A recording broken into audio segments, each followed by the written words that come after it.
Nowadays, restorative justice seems to have again completed a historical circle, and as a result, it has been called back onto the criminal justice agenda.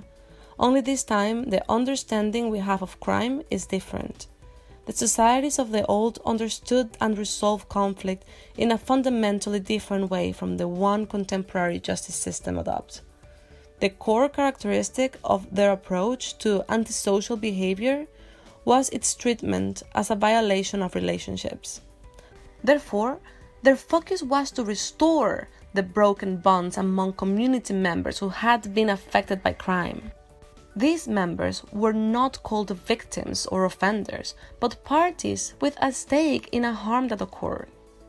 Today, delinquency is primarily seen as a violation of the law, while the priority is retribution, making also sure that the lawbreakers or other community members do not repeat a similar offense.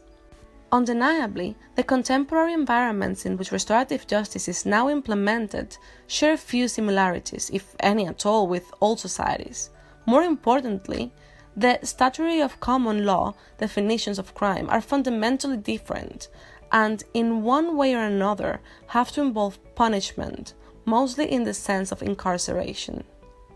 As the theoretical and practical development of restorative justice moved away from the 1970s extremist approach and became more grounded on evaluation studies and research, compromises started to take place.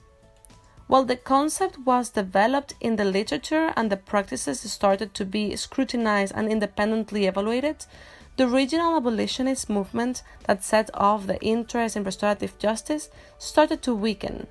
In fact, there is evidence to believe that restorative justice is now accepted more as a complementary option that should be offered in conjunction with the criminal justice system. Indeed, flexibility and adaptability are key ingredients of any response to crime. Restorative justice is no exception. Restorative justice continues to be implemented largely in the shadow of the law and by voluntary and community groups. Conflicts remain in the hands of the powerful state. However, while searching for cost-effective crime reduction policies in a climate of austerity and shrinking state, restorative justice appeals to the policymakers and the politician. What the future of restorative justice is going to be in our changing post-COVID-19 justice system remains to be seen. However, history is a mirror that reflects the future, and by examining it, we understand what is yet to come.